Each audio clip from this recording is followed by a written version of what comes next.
Mesdames et messieurs, bonjour, je m'appelle Nyongo et aujourd'hui nous allons continuer le message que nous avons commencé la dernière fois.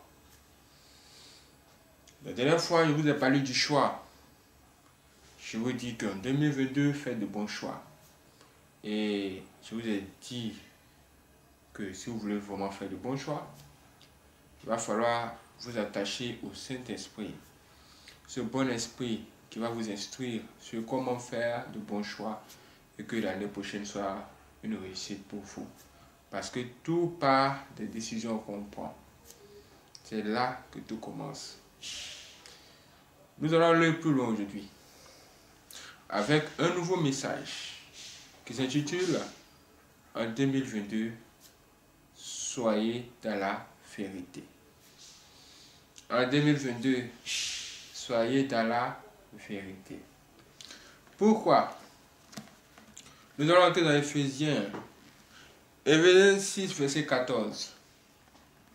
Vous prenez votre Bible, Éphésiens 6, et on va au verset 14. Il est écrit: tenez donc ferme, ayez à vos reins la vérité pour ceinture, revêtez la cuirasse de la justice. Ayez à vos reins la vérité pour ceinture. Ça veut dire quoi? Ça veut dire que comme on fait la fondation d'une maison, c'est de la même façon, vous devez avoir la vérité. Vous devez être dans la vérité. Vous devez avoir l'esprit de vérité. Ça veut dire que quand on rentre dans votre maison, on doit trouver l'esprit de vérité. Vous savez que le corps, c'est un temple. C'est une maison. On doit trouver la vérité là-dedans. Un homme droit, un homme juste, une personne juste. Et quand on est dans la vérité,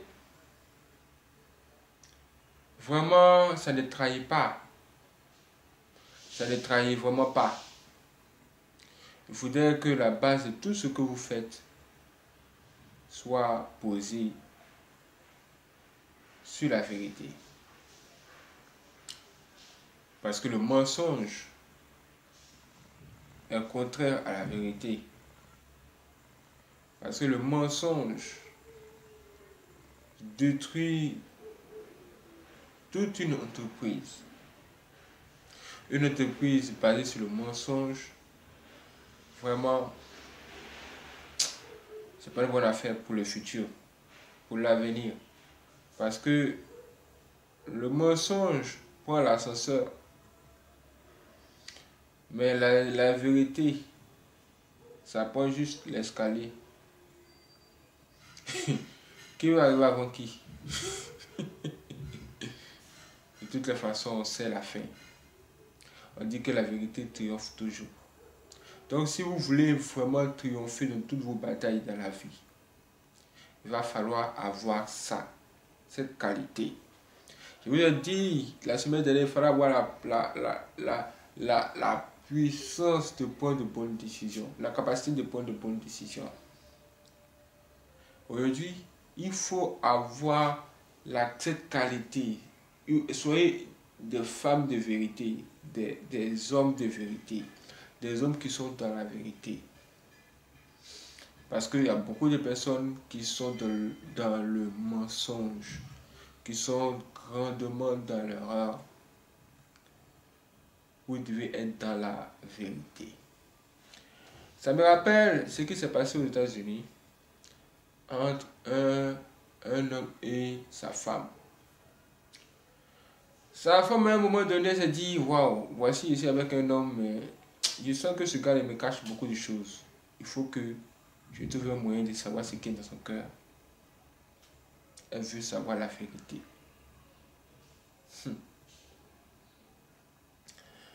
Voici comment elle va demander à son homme de la suivre. Allez voir un Américain qu'il y a une machine qui détecte les menteurs. C'est-à-dire que dès que vous venez devant cette machine et qu'on vous pose une question et que vous mentez, la machine commence à parler. Celui-là c'est un menteur. C'est un menteur. Donc à partir de là, on détecte qui sont les menteurs. Et comme on doit poser des questions pour savoir qui est dans la vérité ou dans le mensonge, le mari a dressé une liste de questions à poser à sa femme. Parce que lui, il aimerait vraiment savoir ce qu'elle a dans le cœur à ce niveau. La femme aussi, elle-même, elle était chaude. Elle voulait savoir, elle voulait voir clair dans cette histoire. Elle voulait y voir clair. Voir clair dans ces 10 ans de mariage. Qu'est-ce que son mari a fait en secret? Qu'est-ce qu'il lui cache? Et tout ça. Elle a dressé sa liste. Et les deux personnes ont été libérées. Chacun allait de son côté dans une salle. Chacun allait dans une salle. Voilà. Pour répondre aux questionnaires. L'homme va répondre aux questions de sa femme. La femme va répondre aux questions de son mari. Et voici comment le résultat est tombé devant les gens. Parce que c'était un show. Un show télévisé. Et voici comment, devant les gens, on a su qui est dans la vérité et qui est dans le mensonge. On a découvert que l'homme n'a pas été sérieux. On a découvert qu'il n'a pas été sérieux durant ces 10 ans de relation. Il a passé son temps à mentir et a fait beaucoup de choses. Par contre, la femme, elle a été sincère. Elle a été juste dans toutes ses voies. Elle n'a pas menti en 10 ans de relation. Elle n'a pas trompé son mari. Le mari lui-même était là, étonné. Il dit, mais comment c'est possible? Je ne vais pas y croire. 10 ans de relation, tu ne vas jamais tromper. C'est pas possible. Parce que lui, il trompe sa femme. Il pense que sa femme aussi le trompe. Parce que souvent, ce que les gens font là, c'est ce qu'ils accusent les gens de faire. Quelqu'un qui trompe les gens, il va forcément accuser d'autres personnes de tromperie. Et les gens qui étaient là ce jour-là, y compris moi, nous on était étonnés. J'ai regardé cette histoire, j'ai regardé ça, c'était juste là devant moi. J'ai dit, mais waouh. Parfois, de bonnes personnes tombent sur. Parfois, de mauvaises personnes tombent sur de bonnes femmes. Vous voyez, la vie est vraiment bizarre. Quand tu es bon, tu tombes sur de mauvaises personnes. Quand tu es mauvais, tu tombes sur de bonnes personnes. C'est étrange. Et la femme, elle disait ceci. Elle disait à son mari, mais toi, Dieu t'a donné une bonne femme. Et puis tu joues à ça. Une bonne femme, une femme sérieuse. Une femme qui est dans la vérité. Une bonne femme, là, c'est aussi une femme qui est dans la vérité. Ce jour-là, la vérité de cette femme l'a sauvée. Ça l'a mis en haut. Depuis le début de cette relation, elle était dans la vérité. Ça ne l'a pas trahi.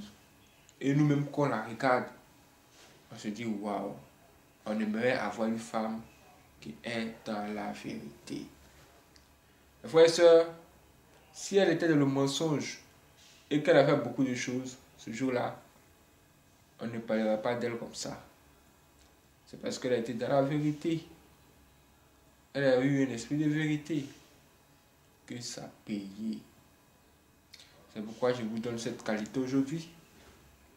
Et je vous dis, préparez-vous en même temps pour une autre qualité que nous devons avoir pour 2022. Cette qualité va venir la semaine prochaine, c'est Dieu qui décide. Mais soyez prêts. Premièrement, faites de bons choix dans votre vie. Que Dieu vous guide. Deuxième, soyez dans la vérité. Arrêtez de mentir. Que Dieu vous guide.